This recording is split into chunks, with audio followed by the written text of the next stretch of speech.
Bell ceremony, Mike's Cortez wave won the award for biggest of the year, cementing his position amongst the elite of the sport and guaranteeing places for both he and Brad on the Billabong Odyssey. Mike may have ridden the biggest wave of 2001, but some believe the all-time biggest wave was ridden by Ken Bradshaw. Biggest Wednesday, January 28th, 1998.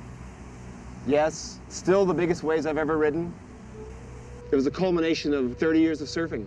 All that you've lived for and dreamed about and strived for, all of a sudden, there it was. It was that day.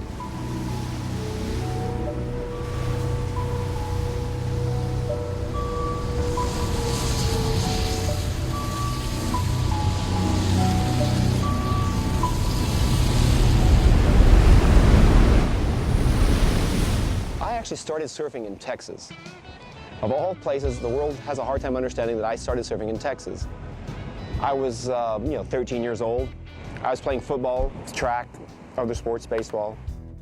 But surfing had created a spark of passion that was unique. It was an individual sport in a world that was so encumbered, so regimented in the 60s. Surfing was freedom. No rules, no regulations. I ran away from home twice. The first time I was 15 years old, got my surfboard, and I was headed to the beach, and I was headed for Puerto Rico. Father was looking for me, so we put out a lot of messages on surf shops, and I finally called him back, and we resolved it for the time being. But the following year, I went ahead and moved to California at 16 and started my life in California being a surfer. This was 1969. Just happened to be the best winter California ever had, and I thought that's what surfing was all about. Surfing, double and triple times overhead waves, but California was short-lived. And I said, that's it, I gotta go to Hawaii.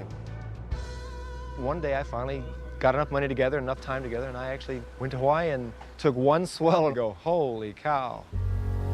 I don't know why size has always been important to me, but I really enjoy big waves. It's truly a test on your ability to surf.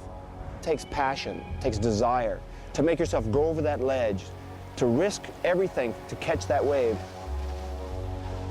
The big waves started getting so crowded that I started losing interest in surfing Waimea because it got to be a joke. And then the whole toe surfing thing started. And then it was like, wow. Efficiency of toe surfing over paddle and surfing is like, I don't know, 20 to 1.